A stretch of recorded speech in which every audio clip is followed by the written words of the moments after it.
Our next big story, new at 6:30, we're taking an in-depth look at a major new study on Rhode Island's economy. Now, the report by the Brookings Institution calls for major new spending to spur innovation to deal with the state's loss of manufacturing jobs. WPRI.com reporter Ted Nesi joining me now. And Ted, you looked at the nearly 200-page report. So tell us more about what you found. Well, the first thing is I think people need to understand, Shannon, why this report matters. There have been a lot of reports about Rhode Island's economy over the years, certainly, but Governor Raimondo invited these researchers to come take a look around and give her recommendations. She welcomed the arrival of the report today and made clear she's going to use it to inform her new state budget next month. So I think these proposals say a lot about where the state is probably headed under Governor Raimondo. Now, what was the diagnosis about what's wrong with Rhode Island's economy? Really, what they come down to is a similar theme that we've heard from other researchers, which is the type of manufacturing jobs Rhode Island relied on back in the 1970s were just very vulnerable to competition from China and globalization.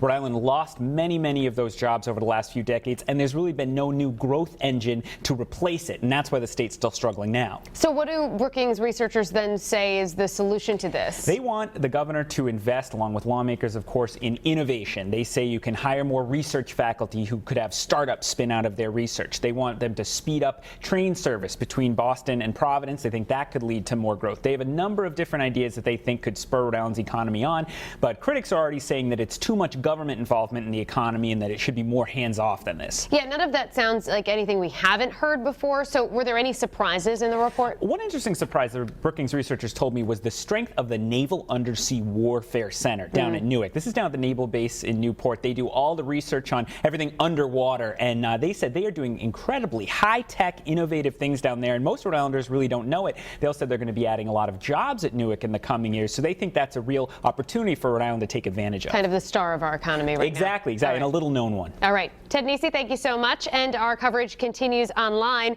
You can read Ted's complete analysis of 12 things you should know about the Brookings Report on WPRI.com.